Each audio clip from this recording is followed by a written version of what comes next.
animal na siyam na senador na mga China, sa mga taga-China na bully, na binabaliktad na ang bully daw ay ang Pilipinas.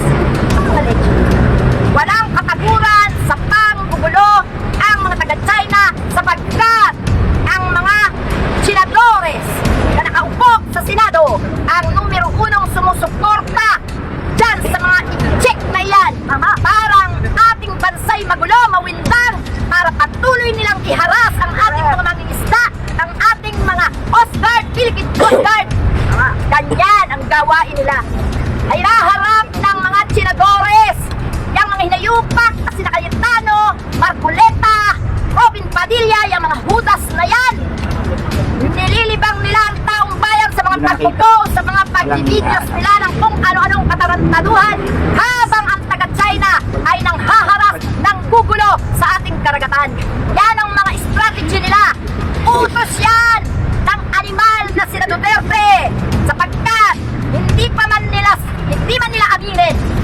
Malamang ng ating Pilipinas ay sinanlanan nila kung kaya't ganyan ang pagwawala ng China dito sa ating bansa. Ang kapal ng mga mukha ng taga-China, no? Isipin nyo, ha? Hintayin daw nila ang presidente na siyang magpalaya sa kanila.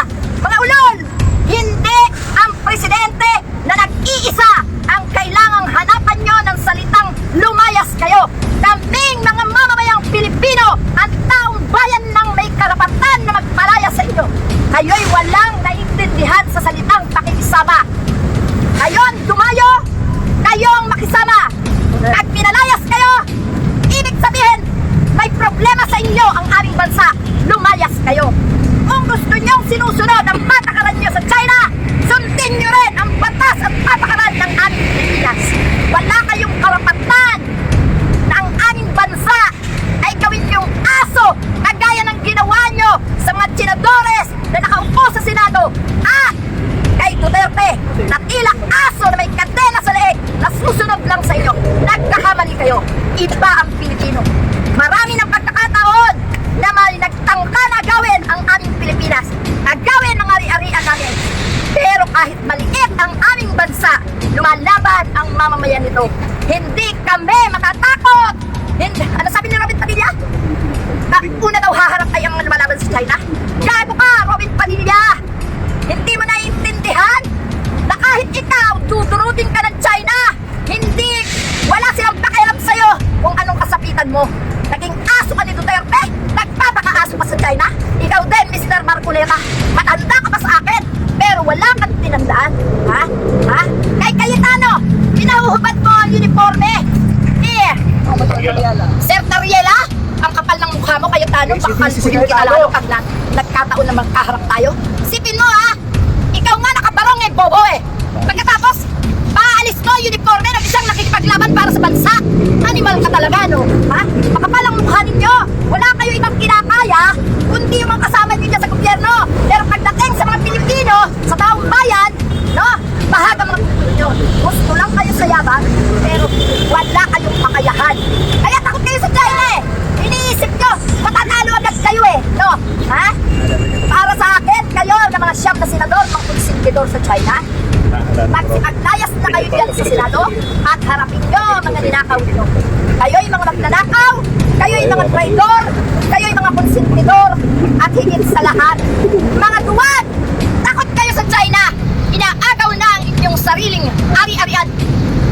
Bahag pa rin ang puntot nyo. At pa yung mga asawa nyo inagaw, papayag pa kayo na maagaw yan sa inyo. O baka naman, ibigay nyo nga mga asawa nyo, pero yung mga kabig nyo maiiwan. Maletse din kayo no? Ganyan kayo, kabobobo. Ganyan kayo katatanga.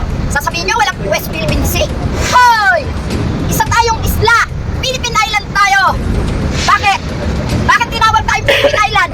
Dahil meron tayong parte sa karagatan na pinagkaloob ng Diyos. Yan ang hindi nyo alam, palibasa, si Kibuloy ang Diyos nyo, kaya kayo naging tanga. No? Salamat mga kapatid. Yan lang po. At talagang nakakagigil ang mga imal na taga-China. Salamat po. Mga Pilipinos lumagil para iparinig po sa mga senador na sa atin ang West Philippines. Sorry. So yun nga guys, today is February 12. So andito tayo ngayon para nga po samahan itong ating mga kababayan na realista. So ito po yung sigaw ng sambayan ng Pilipino, no, 'di ba? atin ang West Philippine Sea, 'di ba? So kasi 'di ba kasasabi lang ni Senator Marcolita na yung Kalayaan Group of Island ay pamimigay na lang daw or iba iaano na lang daw sa China. So hindi po dapat natin papayagan na yung ganon kasi iyan po ay ating karagatan at sakop po ng economic zone, no? So andito po yung ating mga kababayan, no, mga kasama din po dito yung mga mangingisda. Siyempre yung sambayan ng Pilipino.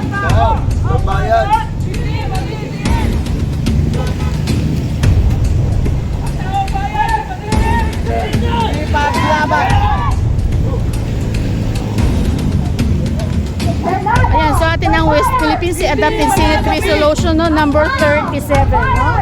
Tagumpay ng mamayan laban sa aggression.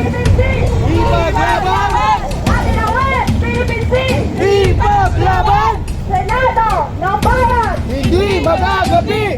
Ang tao, ang bayan! Hindi magiging! Atin ang West Philippine Sea! Ipaglaban! Atin ang West Philippine Sea! Ipaglaban! Senado ng Bayan!